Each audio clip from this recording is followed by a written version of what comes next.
Have you ever felt invisible in your own family?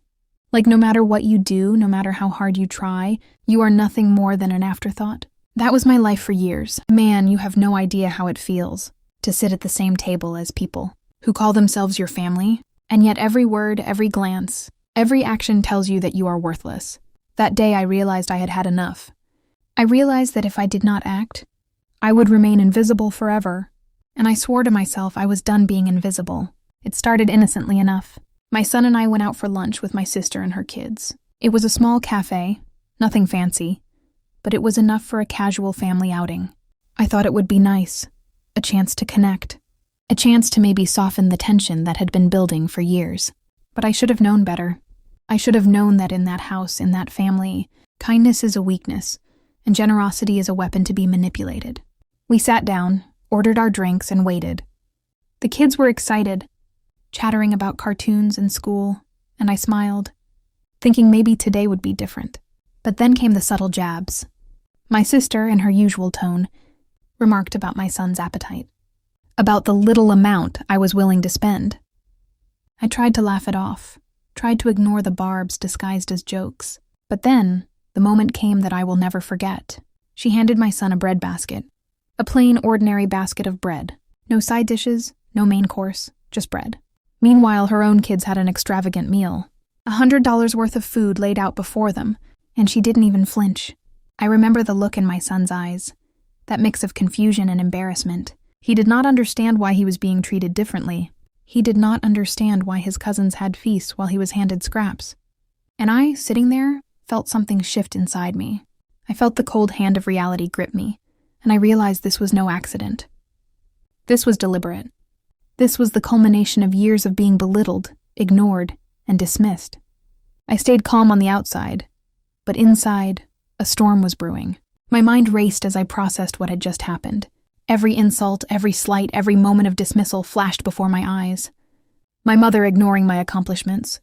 My sister taking every opportunity to undermine me. My father acting as if I did not exist unless I was providing some benefit to him. I had lived like this for years, tolerating their cruelty, hoping for validation that would never come. And now, I understood that if I wanted change, I would have to create it myself. That night after we returned home, I made a decision. I would no longer tolerate being treated as a second-class citizen in my own family. I would no longer accept scraps while they enjoyed feasts.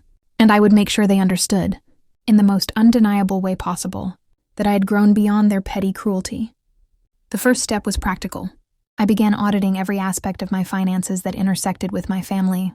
I realized I had been subsidizing them for years, covering expenses, helping with bills, lending money. All of it had been expected, never appreciated, and it had always come with strings attached, a quiet manipulation that kept me in a state of obligation. I cut off every unnecessary flow of money. Every account, every payment, every contribution was either frozen or redirected. I did it methodically, carefully, ensuring that nothing could be reversed or misinterpreted. At the same time, I began documenting everything, not for revenge in the traditional sense, not to humiliate them, but to remind myself of the reality of the situation. Every insult, every act of favoritism, every time my son or I were treated as if our presence was a burden, I recorded it. Names, dates, words, actions. I wanted clarity, precision, and undeniable evidence of the patterns that had defined our interactions for years. Then came the psychological part. I had to build my own sense of worth outside of their influence. I immersed myself in my work, in projects that challenged me, in friendships that nourished me. I invested in experiences that made me feel alive, competent, and valued. I surrounded myself with people who appreciated me, who saw my efforts and responded with encouragement instead of condescension. And most importantly, I nurtured my son, giving him the love, respect, and validation that had been denied to us for so long. Weeks passed, and my family began to notice. Subtle things first. A text asking why I had not responded to a request for money, a comment about a dinner I had hosted, a quiet observation about a social media post showcasing a trip or achievement. I stayed calm, strategic, and detached. I did not engage with their attempts to guilt me or belittle me. I allowed them to see the effects of their actions without commentary. And slowly, their attempts to assert control began to falter. The day of the next family gathering arrived, and I approached it differently. I arrived early, prepared, and composed. I was no longer seeking approval or validation. I was asserting presence, not aggression. And as they arrived, I watched carefully. My sister, who had handed my son a bread basket months ago, looked unsettled. My mother seemed hesitant, as if unsure how to navigate the new dynamic. My father, always confident in his ability to belittle, was quiet, his usual tactics ineffective. I greeted them calmly, with warmth, not hostility. I watched as my son interacted confidently with his cousins, aware of his worth, aware that he did not need their approval to feel valid. The energy in the room shifted. I could see it in their eyes, the subtle acknowledgement that things were no longer as they had been. And in that moment, I understood the power of transformation over confrontation. Throughout the evening, I remained poised. Every compliment I received, every acknowledgement of effort, I accepted graciously without seeking validation. Every slight or attempt at belittlement I ignored with quiet authority. My presence, my calm, and my unshakable confidence were my tools of revenge. They could no longer diminish me, and the frustration that caused them was evident. After the gathering, I received a message from my sister. It was short, almost cautious. I noticed how you handled everything tonight. You have changed. I did not respond immediately. I let the message sit. It was acknowledgement, but tentative, and I wanted it to linger, to resonate. Later, I replied simply, I have grown. That is all. No elaboration, no apology, no justification. Just truth. Over the next few weeks, I continued to reinforce boundaries. Invitations, requests, and interactions were filtered through the lens of respect and reciprocity. I did not seek to punish, but to assert. I was deliberate in my interactions, ensuring that I maintained control over my emotional and financial contributions, and the changes were undeniable. My family's behavior shifted subtly. They began to approach me with caution, with respect, and even with curiosity. They could no longer assume my compliance or invisibility. The most profound change, however, was internal. I no longer felt the sting of their cruelty. I no longer needed their validation to feel whole. I had built a life of autonomy, a space where my son and I were safe, respected, and valued. The scars of the past remained, yes, but they no longer dictated my actions or self-worth. I had turned pain into power, exclusion into motivation, and humiliation into fuel for growth. Months later, an unexpected moment cemented everything. My sister invited me to a small family dinner, and this time, she was cautious, respectful, almost tentative. She asked for advice on planning a meal, and I guided her, sharing insights calmly, without superiority, without malice. She followed the guidance, and the event went smoothly.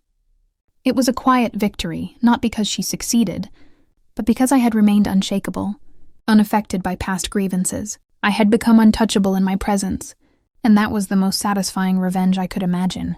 Through all of this, I realized something important. The most effective revenge is not loud or aggressive. It is measured, deliberate, and rooted in transformation. It is not about causing pain, but about rising above it.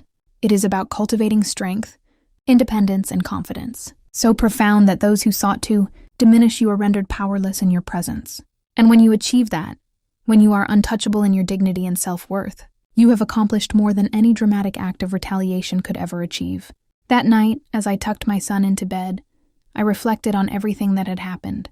I thought about the bread basket, about the words, about the countless moments of exclusion and belittlement, and I realized I was no longer angry, no longer hurt in the same way. I was calm, confident, and satisfied. I had taken control of my life, my boundaries, and my narrative. I had transformed their cruelty into my strength, and in that quiet, powerful moment, I understood the truth. The strongest revenge is not what you do to others.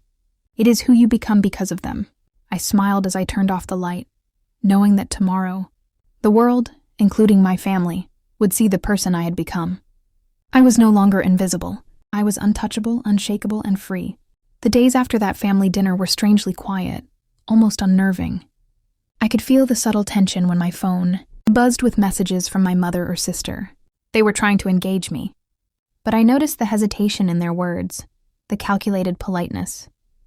It was as if they were stepping carefully over a floor full of glass. Every word, every emoji, every carefully phrased sentence was a reminder that I had shifted the balance of power. I did not reply immediately to most of the messages. I let them linger, unread, letting them feel the slight discomfort of uncertainty. That unease was sweet, the first taste of the respect I had longed for but had never received. One afternoon, I received a call from my sister. She started with the usual small talk. but I could hear the underlying tension. It was polite, too polite, as if she were walking on eggshells. Then she finally came to the point. I wanted to ask if you could help me with the kids this weekend. We have a few errands, and I thought you might want to come along. Her tone was tentative, almost pleading. I paused, letting the silence hang. This was my moment, the exact leverage I had worked toward. I could have said no outright, but I chose strategy. I will come, I said slowly, deliberately. But I want conditions. We do this my way, with my rules. If anyone crosses a line, we leave. No exceptions. Her voice caught, a subtle hitch that spoke volumes. She agreed, probably realizing that she had no other choice if she wanted my cooperation. That moment felt like a turning point. I was no longer just participating in their world. I was dictating the terms of my involvement. That weekend, I arrived with my son, and immediately I could feel the shift. My sister's kids were excited but wary, sensing the authority I now held.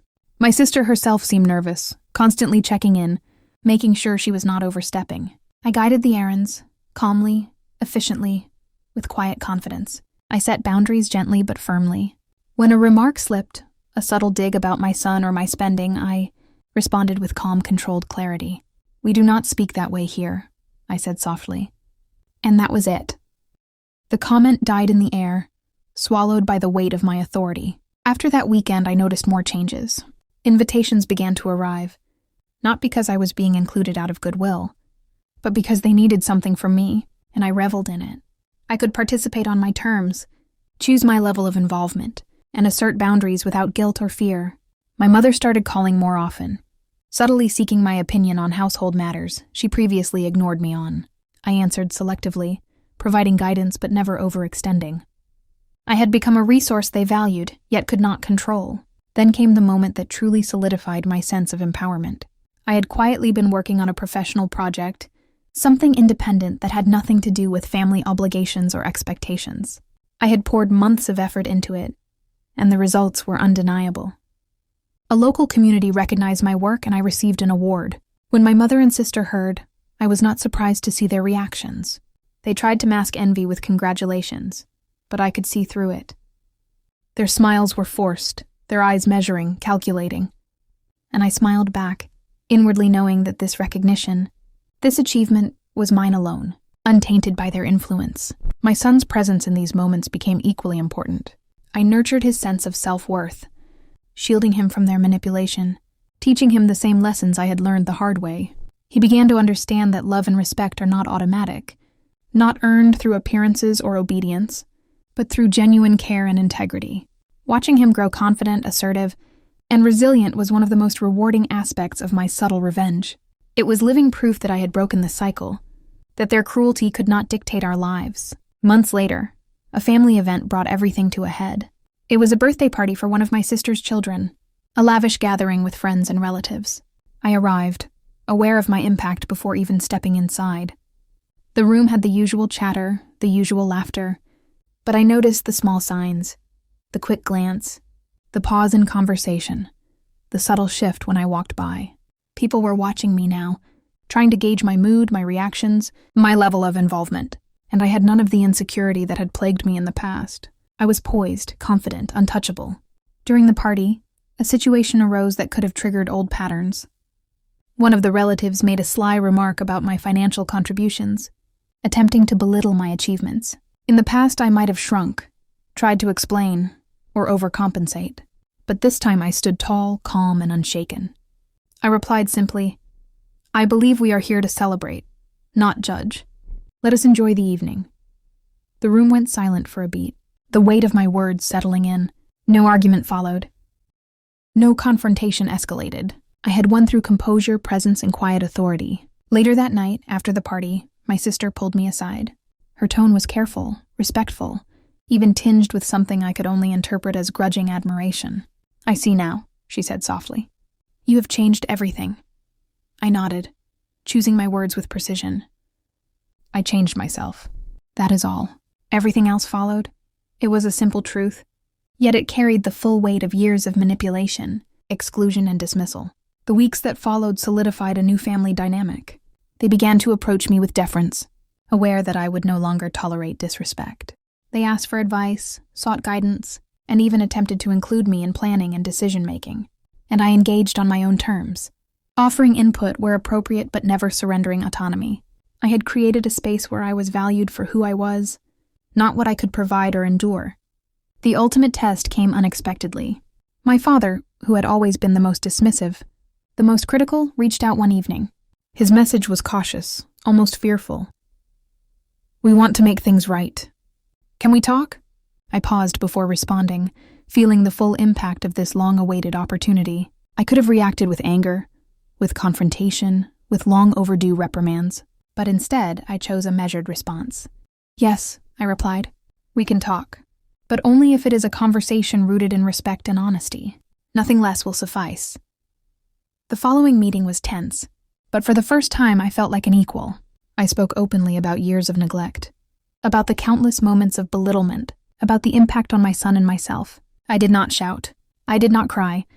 I did not beg for acknowledgement. I spoke with clarity, authority, and the calm conviction of someone who had reclaimed their power. By the end of the conversation, there was a subtle shift.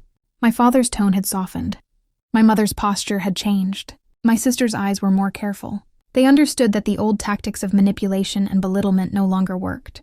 I had set boundaries, enforced them consistently, and proven through action that I would no longer be a passive participant in their drama. The most profound realization of all, however, was internal. I realized that revenge was never about punishment. True revenge was transformation. It was about becoming someone they could not control, someone whose worth was intrinsic, not dependent on their approval. It was about teaching my son that resilience, self-respect, and autonomy are the most powerful forms of justice. In the months that followed, our interactions continued to improve, but on my terms. Invitations arrived, but I chose which to accept.